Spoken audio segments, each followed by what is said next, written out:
It's time for your next favorite episode of the Integratedness Podcast with Jason and Jolene.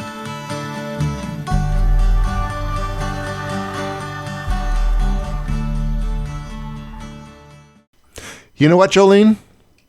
What? I'm pissed off and mad about it. Yeah! I'm pissed off and mad about it. This week on the Integratedness Podcast with Jason and Jolene. I'm Jason, by the way. And I'm Jolene. And Jason, anger is a natural human emotion that can range from mild irritation to intense rage. Where would you rate yourself on that scale? Pretty low, I think. There was a time in my life where I think I would have sat around the intense rage part for a good decade or so. Because I was described at one point as an angry young man. Oh, well, that's because it's an adaptive response to threats, inspiring aggressive feelings and behaviors that help us fight and defend ourselves. Ooh. Well, that makes sense because, when the saber-toothed tiger was coming to eat you on the plane and you were just trying to go out and get dinner for your family, I could understand getting pretty irritated by that. That's because some anger is necessary for survival. It can be triggered by perceived provocation, hurt, or threat, and it can manifest physically through increased blood pressure, rapid heartbeat, flushed face, and tense muscles. Ooh. This is why it looks like you need to poop right now. That's right. This comes up so much in my sessions. Where do you feel this in the body? People with low back pain. I'm like, how angry are you? Where is your anger going, right? Expression of anger. People who get chronic headaches and chronic back pain, a lot of times there is anger and resentment not being expressed, right? Yes. Anger is an activation emotion. It needs physical outlet. It needs to get your heart rate going up. You cannot meditate out of anger. I tell people this. Don't. You can meditate and be in stillness for sadness. Make space for sadness to sneak out of the closet. Anger is out of the closet and it's trashing the room. Yeah. You need to get it the fuck out. So this is where people will run, they'll box, they will dance around. Like when my kids are being like very playful, kicking soccer balls and like have an aggressive form of play, that is a discomfort they're working out. For sure. Absolutely. For sure. Absolutely. So for yourself, you were described as an angry child. Angry young man. Angry I was a young happy man. child. Oh! And then I became an angry young man. Damn it. Testosterone to blame. Well, no, it was after finding out being adopted and then my dad died and all that. You get a little bit pissed off. Yeah. Oh, you weren't a young man then. You were a man. Well, the woman that described me was like 65 and I was like 20. She was an old hag. She was an old hag. So it was in a poetry class. Oh. So she thought my poetry was angry and that I was an angry young man. And it was. I wrote dark stuff then because I was working through some shit. But is that not a great expression of emotion? I like to think it's a great expression of emotion. Just like we use humor and we can, make satires of stuff. You can listen to any kind of metal music or whatever. Like you can go dark to express that. That's how you do it. That's how I know how I always did. Yeah. Right? And still do. Yeah. If I'm having a shitty ass day, I'm going to watch like a violent action movie because it feels satisfying. Right? Because they're shooting the people I can't. You can't just cut somebody's fingers off. No. Yeah. Okay. For myself, anger didn't really fit in my profile growing up. I definitely was not I was always told oh, you were such a good baby, I definitely I get angry now, and my worry about my anger is when I snap, it's you can kind of push me to a point and I have a no return zone in terms of I don't want to say forgiveness because I think that's a little extreme, but there is definitely, I will tolerate a lot until I don't. Yeah. Yeah. And that's kind of that's a snap point for me, and not just in the expression of anger, but also the consequence of what that brings, because I will end relationships. I will walk away from situations. I will be done. Which I think, so do you think that's a healthy response? Yeah, so I think for for me it's a healthy response because I've integrated it with so many other pieces of growth and awareness and things like that. I remember working with somebody who utilized harsh boundaries and harsh cutoffs as a way to protect self and not allow for integration of forgiveness and repair and all those things. So we had hard conversations around okay, listen, you keep shutting the door on lots of different people.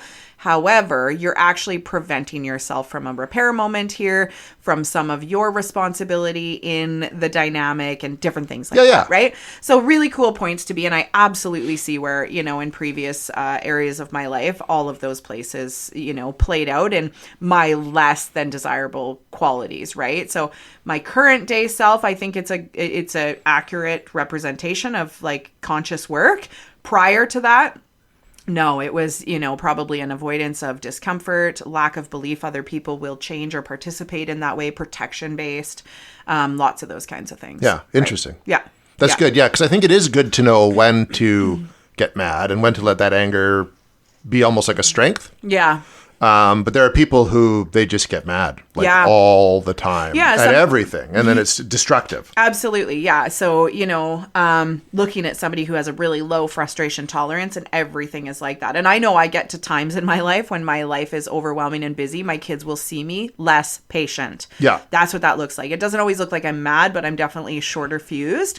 And some people do just storm around with a really angry, aggressive presence, which is more protective than anything. Honestly, we know that. We've talked about It's an armor. Yeah. We've talked about how people need to do that to protect self, right? In terms of my family life growing up, what did anger mean to me? My mom really wasn't an angry person, but we knew when we pissed her off. Like we were like, ooh, we pushed mom there. And then it was like, retreat, repair. So that was always really noticeable with her. And that was like a behavior shift. My kids, I don't feel like have that effect at all. Like we knew when my mom swore, it was a breaking point. My kids hear me swear a lot, so they don't really know that's a breaking point, right? Yeah. Very different in how all that works. Some of that is social conditioning and probably, we have different ways of being now, I think. My dad, on the other hand, he would kind of have this like snap rage that would come out. Never at people, more so at himself. He had a stroke when he was like 12 years old. So he was paralyzed on the whole right side of his body. Mm-hmm. That was a brain injury, which again, you don't realize until much later, but there's emotional regulation issues, all that stuff that would have impacted that. There was also profound grief in his life, pain. There was a lot of chronic pain and frustration of like not being able to do things he wanted to do, but he was so adaptive. You would have never known he was somebody with that kind of a disability, right? Okay. But because of that, like he would have moments where like, he'd be trying to tie his shoe and his one hand, we called it gimpy, right? Mm-hmm. His one hand maybe wasn't participating as well. And like if a whole bunch of things had lined up that day to frustrate him, that was it. And, I remember one time, I think he was like tying his boot or something on the stair and he like smashed his head into the wall. And it like dented the wall, right? Yeah. And it was more for him, it was those moments of self-frustration. Like I said, they were never directed at us. We never felt threatened by him. But I remember my response to witnessing that would be feeling helpless. I would instantly feel really sad and bad for him because I didn't like seeing him in distress like that. Yeah. Do you know what I mean? I do totally. Yeah. Yeah. So some of our response to anger is like, how does it feel for us when we see other people angry? And if we've had people be abusive to us, what is our response to it? Do we harden? My kids all respond very different to some of my anger or my rules or things like that. And I have one kid who protects herself by appearing non-impacted by it, which can really pick my ass sometimes. And I see this like would look like challenging behavior. And it's also kind of her way of just like staying in power. She's probably like really scared on the inside, but she would not show that to me. Right. And then sometimes laugh. Right. And you can think of people who might do that. Right. Like if they get in trouble by somebody or whatever. Right. Like, so it's really interesting to observe how you may have interacted with anger in the past, what that consequence or what the threat to you may have been, and then how that then impacts your expression of anger. Mm-hmm. I have so many clients that don't make space for anger because of how it impacted them, right? And I help people get angry because it deserves to be on the playground just as much as every other emotion. It's a natural response. It's in our DNA as humans. Like you were reading out there in terms of a protection mechanism. It can help push you through moments for survival. Like you need it. It just needs to be controlled. Yes, it is a performance emotion, right? So I love when my clients come in and they finally reach a point. where they're mad. They are revved up about a time that they were assaulted or an injustice that happened at work. And instead of being victimized, they switch and they all of a sudden go, oh my God, yeah, that was not okay. And how dare my colleague not do this? How dare my friends not protect me in that moment? What the hell? Why did that police officer not do such and such? Yeah. And all of a sudden, the self-blame and the shame turns out, and this is not projecting responsibility onto other people. This is actually allowing yourself to view where you may have truly been wronged and deserved differently. Yeah. That is a profound moment in somebody's healing of an experience, right? Huge. It's really cool. So I love when you started this episode being like, I'm so pissed off. I'm like, yes, I love it. I love it when Kevin tells me that's something I've done pissed him off, because he doesn't give me that kind of feedback. He will hold that, manage it on his own, doesn't really see a ton of productivity that can come from expressing something where, and that's some of his stuff, right? And for me, I'm just like, I want to know when something's pissed you off so I can do better. Like, I love that. Right? Which is so confusing to someone too, right? Yeah, and if you can express it instead of just being like, Jesus fucking Christ, and you pick something up and you slam it down on the table and you knock, that's not a constructive way. But if you can go like, you know what, that really pissed me off. Yeah. My ex got angry all the time. I was used to a lot of anger, and I have no problem getting angry back. And I love a healthy dynamic of, I want to hear when something doesn't feel good, because I will express when something doesn't feel good for me. I want the same feedback back, because I'm not perfect. And there are times where I've probably done something that is like, pissed him off or this or that. I love hearing that because I now know that he feels comfortable enough to share that with me, which means I've created enough trusting space for him to do that. Yeah, where he feels comfortable in expressing that I'm not going to reject him, that I am not going to lose my lid and then create a bigger issue from it, right? Because that's often why people won't express that, is if they've had people in their past that have taken that and ran with it and it's turned into a huge thing, they'll choose not to express it, because people's behavior is so unpredictable. And the more unpredictable experiences we've had expressing those things, the least likely we're going to do it. Yeah. So one of the things I can offer there is, stability in terms of my response, right? That's great. I had both my parents were different that way. Like with Dad, I could get mad about something and we would talk it out, and he would tell me when he's mad at something that I did. But with Mom, you try to express something and she'd just go off the handle on it, right? And so it just became it became a pattern in my life. It's like, well, you know what? I'm not obviously then going to say anything because there's no point. Yeah. There's no point. It's just going to be turned into, my problem. Yeah. I watch my kids toy with this dynamic every single day, right? They are playing around with all sorts of emotions. And again, when you have two inconsistent parents that way, it's hard to know where you can try certain things or let certain things out. And you learn, I can't express this there, but I can express it here. And they're trying to figure things out too, right? And putting boundaries on things, you are allowed to be angry about this, absolutely, but you can't behave like that. Yeah, that's an inappropriate way to respond. Yeah, so those are big teachable moments around things. I validate emotion. I allow for the appropriateness of you were right to feel that way. Or in last episode when I said my one kid was like, you're so much nicer to other kids than us. And I was like, I can see how that would look that way, because I was joking with them here about something I probably would have given you the grill about, right? Yeah. But it's different dynamic. Absolutely, right? And just pointing out the accuracy of their observation, but then explaining why it might be different, right? Yeah.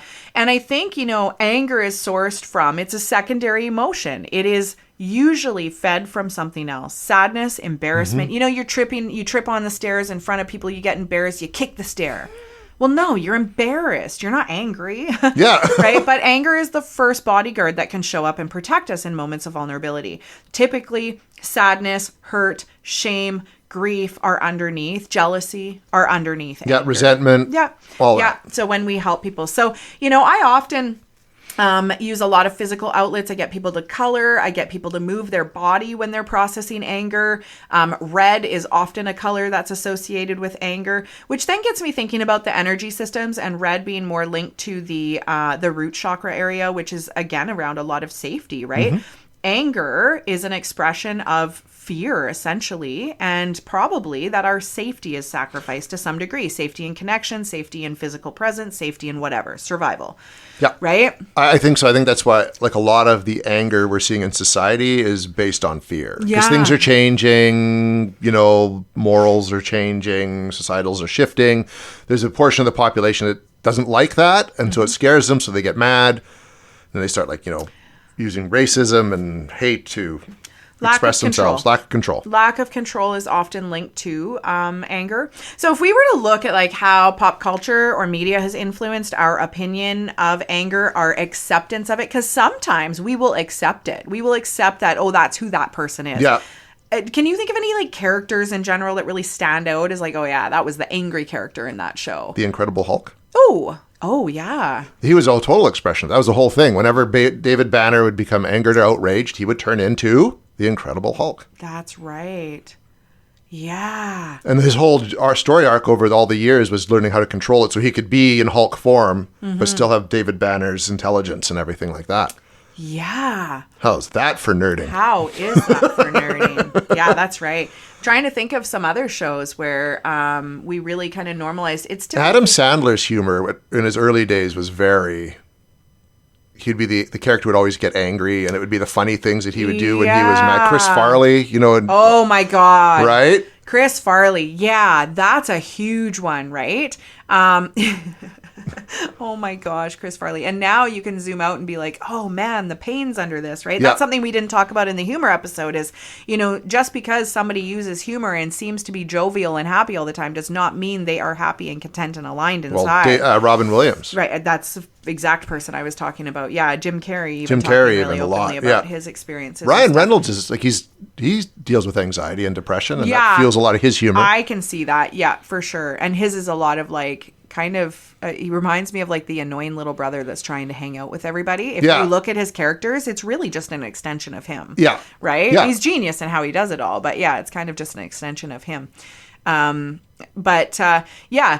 at some of these pieces and like who typically gets, you know, the villain roles or the angry roles. Do we have a specific like image or body type or, you know, like redheads, for example? I am not a natural redhead, but they would always get, you know, critiqued for being the hotheads. Yeah, the fiery ones. Yeah. So, like, can you think of any other examples of that? Like maybe the grumpy old man. Jack Nicholson. Yeah. He did that really, really well. He got more into the unhinged thing. Harrison Ford's kind of, as he's gotten older, become kind of the curmudgeon-y sort of character. Yeah. Grumpy, older guy. And I think that's a bit of who he is, too. Yeah. I think things like that. But, I mean, most of them aren't portrayed in, like, a really bad... Like, they're not, like, bad people. No, and they're not destructive. We're kind of taught to accept them how they are. Yeah. Which I think, in a way... can be good. Yeah. Especially when you see those characters. Like I think of the show Shrinking that Harrison Ford's in right now. Mm-hmm. And his character is goes through this arc. So you see him, he is kind of the curmudgeon-y, cranky old guy, but you learn why, and then you see him working through it. And I think that's being portrayed a lot more in a realistic and healthy way and showing how people can work through this kind of stuff. Whereas I think back in the days of like, you know, like say Chris Farley's humor where he was just being mad and stuff like that, he was just the angry fat guy. Yeah, and I think for women, we are afraid to express anger because it makes us look, histrionic and emotional and hard to manage and being difficult. So that's the difficulty with, I think, women expressing anger in a sense. Men, I think, societally have trouble expressing anger because it's their go-to, I think, in a lot of ways. It's the first one that's kind of socially, societally allowed. But I actually work with a ton of men who are afraid to express anger because it meant rejection for them. And it's now portrayed as being toxic. Yes. Right? Yes. And you don't want to be the toxic male. Like, you know what I mean? And there's a lot of pressure for men to be providers, men to have it together. And if you get angry, there's a perception you don't have it together. Yes. You're not in control. So I would actually say high value men who have done good work, even like when you think about yourself and the work you've done and how conflicting it would be to get very angry about something necessarily, that you're like, I shouldn't be like this anymore. I'm trying not to lose my lid. I'm trying not to see red. These are the things I've been working on, right? So when you are someone who's holding it all together in a sense, right? There might not be a place for anger, right? Like I work with this couple who are, you know, two like really successful professionals, and he takes great value in caring for his family and taking care of his family. And there are some things that absolutely would equate with anger that he's not expressing as anger. And I'm curious about that because I do think it is a sense of there's no space for me to get angry about this because then I can't hold my family in the container they need to be held in. Yeah, I can see that totally. Right? And I think that is beautiful moments in partnerships for the female to then say, it's okay. I'm okay. I got this. You express what you need to express. Yeah. Right? And when you go to the animal kingdom and look at that, that is a very primal experience, right? When the lion gets angry and protects or expresses, like that's a primal instinct for them, right? Totally. And it's done, I don't know the animal kingdom that well, and I don't know the psychology of a lion, but usually they get pissed off at an appropriate moment. Yes. You know what I mean? It's not like it's not like it's Tuesday and your coffee machine broke down and so you're going to smash it. It's there's a moment where it's a justifiable piece. And I think if we can figure that out in life, it'll be a lot better. And I think that's what's changed, is that there have been so many things that have shortened window of tolerance for people, made them more irritable, made it harder to control our anger, that many people have become snap cases and don't know how to get back to a healthy expression of it. Well, and this has to do with like too much stimulation, too much pressure, lack of coping skills, lack of grounding ability or ability to unwind at the end of a day without being bombarded. I do think it's related to higher stress lifestyles. I do. And before, when I always go back to this, when we had to survive on the plains and farm, you might get mad, but you're also doing physical work all day. So you're burning it out. Like, yeah, exactly. It's fucking rock. Well, then you move the rock. Yeah. Right? Or you cut down the firewood for the night. So you're okay. But now it's like, everything's taken care of, and I've got this tension inside of me. What am I supposed to do with it? Yes. So I'll drink 8 beers and then be really pissed off, and then we've got a problem. Totally, because all I want to do is put a lid on it because I have nowhere to get it out. Yeah. Right? So that's why I'm a big fan of when, especially like for my male clients, I'm like, you need a physical outlet. Like you need to go hard at the gym. You need to, you know, that competition of drop-in hockey or whatever. Like those are animal kingdom moments for men, right? Yep. So I really help couples try and maintain a little bit of those balances if they can. And then also accessing the restorative piece of things, right? That's your yin yoga, different things like that, right? That restorative piece. And you can see where in your life, boxing and things like that boot camp classes. You. Yeah, and then you also have to look at testosterone levels and how that like hormonally is impacting things differently as well. So those would be some of the things. This makes me think about those rage rooms where you could actually go and rent out like a space at a business or whatever. And you could like take a baseball bat inside the room and smash the china cabinet, smash the lamps. You could just go to town on these things. We used to have one. Fun. Yeah, we used to have one in town, but it didn't last long. Cause I imagine like, again, how often do you have people going there? Like maybe I'd go once a week. Just for the release. You mean like I just smashed a china cabinet? Right. And nobody cares? Just go to a thrift store or take a bunch of, you know, but like I know my kids would probably get so much joy about having permission to smash a plate or a glass. Like, oh yeah. My son's in this stage right now where there's a kid in his class that bangs the desk. He will get mad and just bang the desk. And my son has started doing this and it scares us. It's like we'll be at the table and he does it and I'm like, oh, it's so activating. And it's because it's happening to him in class and he doesn't like the way it feels either. But it's been this learned behavior now that like now he'll like if he gets frustrated, he'll start banging the wall. And I'm like, ugh. I know for him, he would love to go wild on something and be able to destroy it because there's testing moments where like he'll throw something and he'll choose the plastic spoon instead of the metal spoon. Yeah. So he's still choosing wiser. Yeah. But this intensity is there. And it's got to go somewhere. It has to go somewhere. Sooner or later, you just snap. And he is a very physical kid. He's always moving, and he plays aggressive hockey. Like, he's going fast and hard regularly, and he still needs more physical outlet. We do. Like, there's almost like never enough. Yes. Really. There isn't. Yeah. I see that for sure. And then, one of my daughters is very similar to him in terms of that energy of getting it out. The other one uses her body, but she uses it differently. So she still plays all those same sports, and she's fire out there. But she will also have so much regulation from coloring, organizing, literally organizing like her desk or something, and activities like that. Which is, there's a nice balance there. Yeah, which I think in the end, that's what we want to achieve, is that balance to help keep, like you say, the physical piece and then the psychological piece. Absolutely, right? But being able, I always tell clients, like, after our session, go move your body, get your heart rate up, find a release for it that way, right? Oh yeah, my screaming, counseling days raging are running days. My counseling days are running days. I come home, I go for a run. Absolutely, right? And swearing actually helps too. It does. I swear totally a lot. Does. All the time. They say it helps with like pain management. Like people were able to withhold pain differently. I think it was the Mythbusters that did that. Yeah. So there is a place in your life for anger. It's about what your relationship was with it before. There we go. What your relationship is with it now. Do you give yourself permission to express anger? Too little, too much, just right. I have a lot of people who give themselves a lot of permission to express anger. I know I have been on various ends of the spectrum in that, depending on what scenario, relationship, or dynamic I'm in. But really looking at how can anger and my acceptance and ally with that emotion, how can that be of benefit and really help model to other people what appropriate responses to things are, right?